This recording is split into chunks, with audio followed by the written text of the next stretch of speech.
Hello, everybody. Sorry, still getting situated. Like to have that over here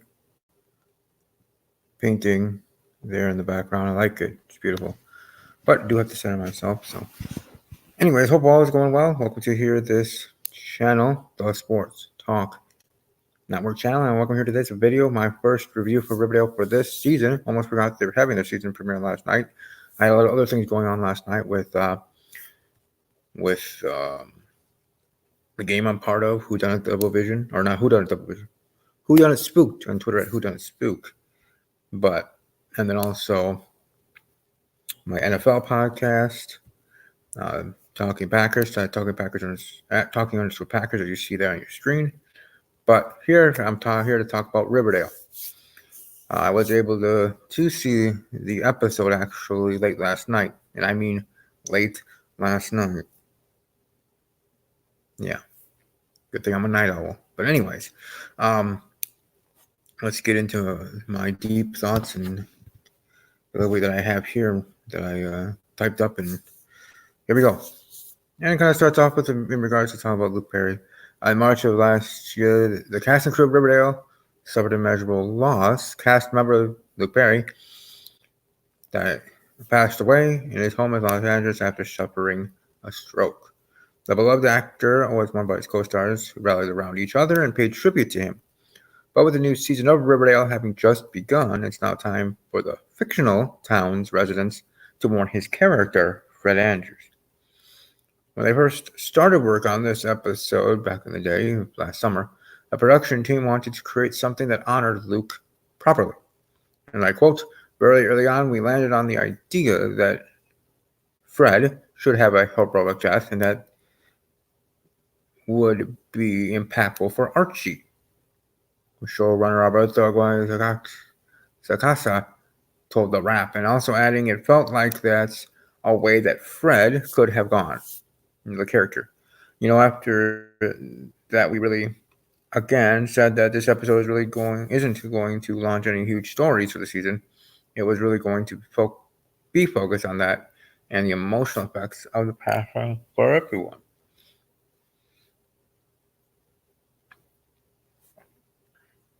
And they did achieve that admirably with an emotional and poignant opening for the show and the beginning of this teen drama's fourth season. Last time out, Perry's absence was explained with his character, Fred Andrews, away on a business trip. And Suarez clarified this decision, saying that when the show addressed Perry's death, they didn't want to rush that or get it wrong. This way, they got an entire episode to grieve, moving away from the melodrama that usually permeates the narrative. But Chapter 38, In Memoriam, was an understated affair, focusing on the town's reaction to Fred Andrews' passing.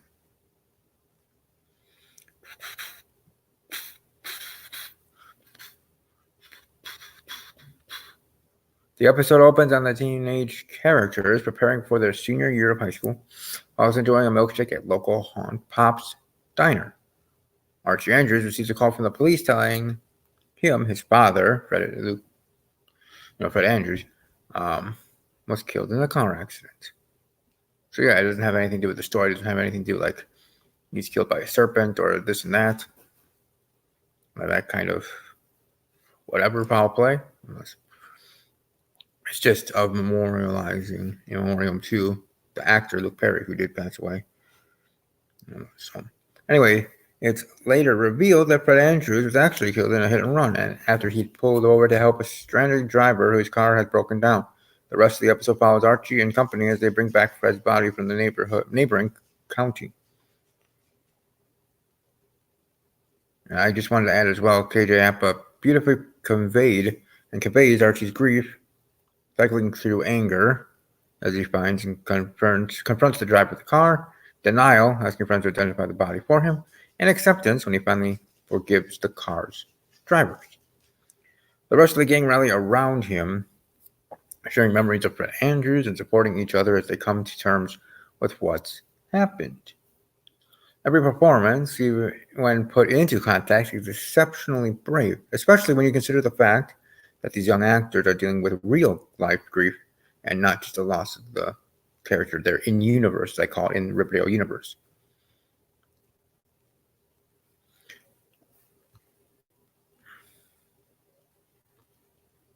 And Chicago made good on his promise to give Fred a hero's death and dealt with the tragedies sensitively.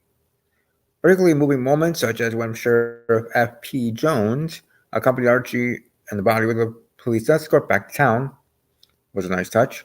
Hundreds lined the streets with banners and messages of love for Fred Andrews. Guest appearances for the show included Luke Perry's Beverly Hills and 90210 co-star Shannon Doherty, who played Redhead pulled over to help the motorist. A lovely A lovely personal extra scattered throughout the episode were snippets of full footage featuring Perry as Fred through flashbacks, as well as photos provided by Perry's family. The episode finishes with Archie and his classmates letting off fireworks in remembrance of the character, Fred Andrews. Speaking at Fred's funeral, Archie tells the mourners his spirit and his memory lives on in this town and everyone he's met.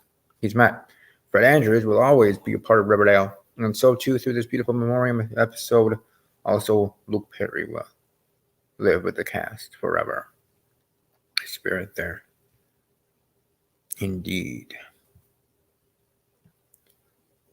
Sorry. Anyways, great episodes. Highly enjoyed it. I know it was specifically in regards to a memoriam to Luke Perry, the man, and then in the show, in the universe, the character being killed off too. And some of those battles in regards to the characters themselves in that universe and the situation. And either way, great episode. Magnifique. Muy bueno. Excellent. It was wunderbar. It was great. And for what it was supposed to be. And we all wish Luke Perry was still here on this earth. It's his time, and I know it's not a positive thing to hear, but it'll be a piece that he was so valuable that he needs to be up there in heaven. And rest in peace. And show, I guess, must move on, but still will never be the same without him. But certainly did a great job in regards to the tribute for him. Again, for Luke Perry as a person, with a more important actor, the episode, and within the episode with the characters. And I think even through the characters, they sometimes said things like they're real people. They're the actors are actors. So it's kind of like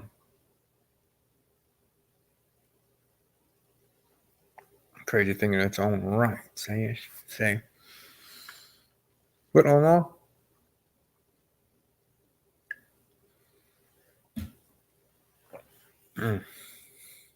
excuse me, good episode. And starting with episode 2, that's when we're going to start getting into other storylines, but in regards to the season and that stuff. But hey, like I said, the TV shows are back. Single Parents, the TV show that I love, has been back for a couple weeks now. American Housewife, Modern Family, Sheldon, or Young Sheldon, The Neighborhood, Bob Hart's Apashola is a new show that I like already. WWE's move SmackDown to Fox was actually on a big network on Friday nights, 7 Central. Check it out if you've been a wrestling fan when you were younger. Maybe come back to the product now, or at least give it a 1-episode chance. Then maybe you might be hooked for at least another one. And then another one, but we'll see. That's up to you. But yeah, a lot of shows are back. So This Is Us is back, so I'm doing reviews there, as you saw for last week's their premiere. Then here for Riverdale with Riverdale's premiere here in this video that you are watching right now. I hope to have Ed the Mountie from Mountie's Corner as a guest for my This Is Us review one of these weeks. We'll see when he's available for that. Anyways, hope you guys have a great Thursday. Like you said yesterday, last night was a busy one for me. Again, follow the game on Twitter at Who Done It Spook, Who Done It Spooked, Who Done It Twitter game, seasonal game or a special game. That's for 1 month here, and everything happens. It happens Monday, Wednesday, Friday, and Sunday. Monday has the murder in the next case. Wednesday has the riddle competition, try to get the advantage. Friday, the cases are due, so nothing actually really happens on the Twitter account that I'm sharing here. On Friday, it's just that we have to get our cases in.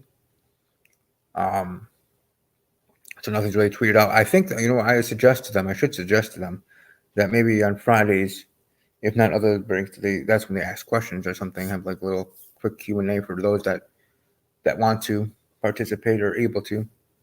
It's not a mandatory thing, right? It wouldn't be, but I'll do that more often. Do that on the Fridays, right? Just like have like 4 to 5 questions or 10 questions and 2 tweets, and we can reply in 2 tweets. But either way, but as always, you can follow me on my personal Twitter handle, of course, at army_strong_06. So hope you have a great day and see you guys in the next video. Above all else, as always, take care.